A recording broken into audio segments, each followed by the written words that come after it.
Like you must have a business card. Well, yes, I do. Thank you. You do? At 13, you have your own business card. Okay, that's a nice start. I'll get in touch with you later. Sure. What do you do? Well, mainly, I like to call myself a software and cognitive developer because I love developing with cognitive computing and artificial intelligence. I am an algorithmist. I love working with, designing, and implementing algorithms. I'm a keynote and TEDx speaker. I'm an author. I've written a book, and I'm working on another one about IBM Watson. And, of course, I'm also an IBM champion for cloud and honorary IBM cloud advisor. Where did I go wrong? Someone just get me a flannel countdown. Do you go to school? Well, I'm currently homeschooled in grade 8 going to grade 9 now. Wow. Okay, so you're bright. Artificial intelligence, it's taking over the world. Is that fair to say? Well, you see, that's actually one thing that I believe a lot of people have, this sort of misconception that artificial intelligence is this technology that was made to replace humans at really everything we do, whether it be, our jobs or whatever we do at home every day. But really what I believe is that artificial intelligence was developed and is continuing to be developed for the sole purpose of really augmenting our life and amplifying our skills or capabilities and what we can do every day. But what about when the computers actually learn that they're better than us? Well, you see, that's sort of called a singularity of artificial intelligence, at which point artificial intelligence has surpassed human intelligence to the point that we cannot control it. But really what I believe at this point, artificial intelligence, I won't go into the details right now since we're limited on time, but the thing is right now, artificial intelligence itself as a technology is so foolable and so primitive that either A, we won't reach that singularity point, or B, if we do, it's a very long ways off. Do you understand that, Mark? No. I couldn't. I wanted to take notes for the exam at the end of this. You lost them in the first sentence. Could I perhaps offer you a golf ball? There you go. Thank you very much. You do this YouTube channel, which you teach people. What is that all about, and who is your target audience? Yeah, sure. Now, I actually have a YouTube channel called Tanmay Teaches that I've been running for around 6 years now, and it has over 144 videos and now 22,000 subscribers. And so on it, I love to teach about computing, really programming, these algorithms that I develop, machine learning especially, math, science, and especially technologies like IBM Watson. Because, of course, I like to share my knowledge because I realize that there's this lack of resources for people to learn about technologies like AI, which is why I absolutely love sharing my knowledge through, of course, these YouTube videos, the books that I'm authoring, the keynotes that I have, and really Watson comes in here in such a great way because Watson allows me... What's Watson?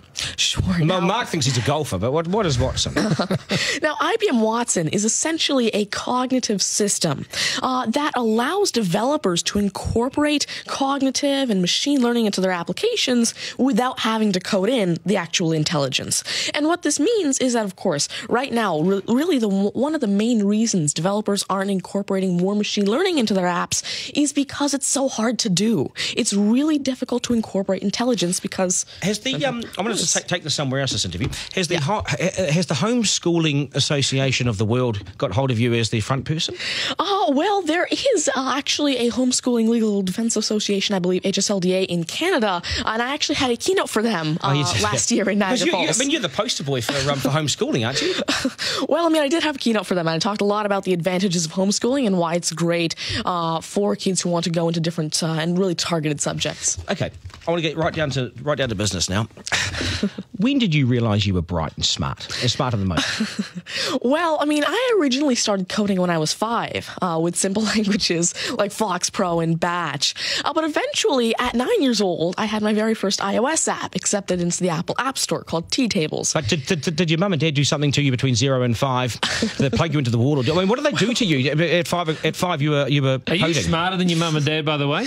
Already? Well, I have... my dad used to work as a computer programmer, but he used to work with, simple, regular programming languages like Fox Pro, Batch, a little bit of C, etc. But you see, now I'm really interested in artificial intelligence and how it can actually be implemented on all these different platforms. You'd be a nightmare to teach. You'd be an absolute nightmare to teach, wouldn't you? Because you'll be smarter than the lecturers. You would I never even want to get in an argument with you, ever. But I would like to see you on a quiz show because I think you would nail that. Well, you see, there is one thing that I've been working on, and it's essentially an app called Ask Tanmay, an NLQA system.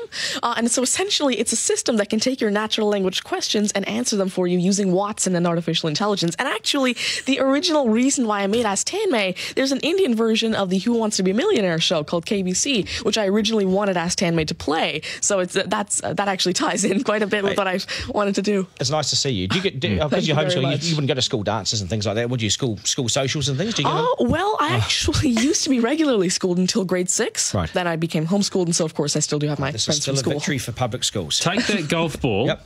and bring it back to me when you've actually worked out a way in which it'll always go straight. Because I think you could do it. Technically, using a genetic algorithm or something. I knew there'd be an answer. Hey, it's brilliant to meet you. You're a complete inspiration. Thank you. And I hope my son was watching, a 7-year-old son. Message to Buster Garner, you got work to do, mate. Do your homework, and we got to sharpen things up. Nice to see you. Thank you very All much. the very best. Thank You're you. amazing. Thank you. You're amazing. Okay, news is next, and then we are joined by today's panel, which won't be as smart as this guy, but they'll still be good, and we will head back to the beach as well for a game of 9 and 10. So much pressure now on the contestant in 9 and 10 just to rip through it and get it right. That's coming up after 8.